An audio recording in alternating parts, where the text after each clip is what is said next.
আজ সংযুক্ত আরব আমিরাতে হাটহাজারী প্রবাসীদের উদ্যোগে আয়োজিত ইফতার সামগ্রী বিতরণ অনুষ্ঠান সফলভাবে সম্পন্ন হয়েছে।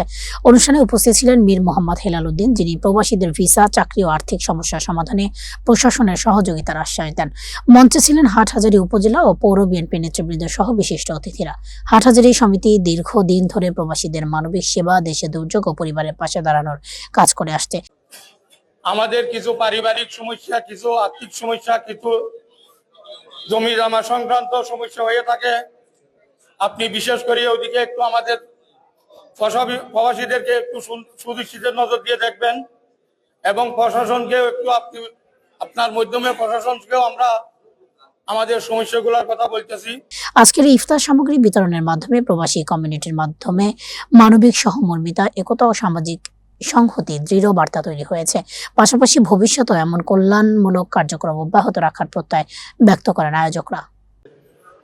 দেখেন, আমি নির্বাচনের সময় আমাদের একটি ইস্তিহারের বা পরিকল্পনার একটি অংশ ছিল, যারা আমাদের প্রবাসী ভাইরা আছেন, যারা কষ্ট করে নিজের পারিবারিক জীবন বিসর্জন দিয়ে, নিজের সুখ শান্তি বিসর্জন দিয়ে দেশের অর্থনীতিকে সচল রাখতে এবং নিজের পরিবারকে সচ্ছল রাখতে প্রবাসে গিয়ে কষ্ট করছেন, তাদের হাটহাজারীবাসী এবং বায়েজিদবাসীর সকল দায়িত্ব এটা নিরাপত্তা হোক। ছিলাম যে কোনো অপরাধ এবং অপরাধীর ব্যাপারে আমার জিরো টলারেন্স আছে এবং থাকবে, এবং ওনারা সেটার উপর কাজ করছেন এবং অত্যন্ত দক্ষতার সাথে। আপনারা দেখেছেন যে বাস স্ট্যান্ড, যেটা আমাদের দুঃখ বললেই চলে হাটহাজারীর, সেই জায়গাটাকে যাতে যানজট কম হয়, তারা অবৈধ স্থাপনা ভেঙে এখানে নতুন করে রাস্তাটা প্রশস্ত করে মানুষকে স্বস্তি দেওয়ার চেষ্টা করছেন।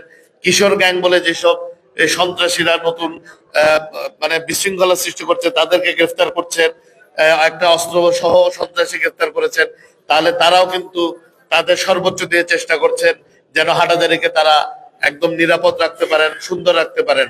কিন্তু এই ক্ষেত্রে আমাদের সাংবাদিক ভাইয়েরা যারা আছেন এবং আমাদের যারা রাজনৈতিক নেতৃবৃন্দ আছেন, আমাদের যারা সামাজিক নেতৃবৃন্দ আছেন, আমাদের যারা বিভিন্ন ক্লাব সেন্টারিং, আমাদের হাটহাজারীতে কিন্তু অনেকগুলো খুব প্রভাবশালী সামাজিক এবং স্পোর্টস ক্লাব আছে, এদেরও যারা নেতৃবৃন্দ আছেন তারা কিন্তু প্রশাসনকে সার্বিক সহযোগিতা করতে হবে। ভূমিষ্ঠ আছেন, আমার সামনে আছেন, পিছনে আছেন, তারা কিন্তু অনেক কষ্ট করে ঘাত অতিক্রম করে আজকে এতদূর পর্যন্ত এসেছেন। তাদের সকলের একটা উদ্দেশ্য, হাটহাজারীকে উন্নত করা, হাটহাজারী মানুষকে সেবা দেয়া।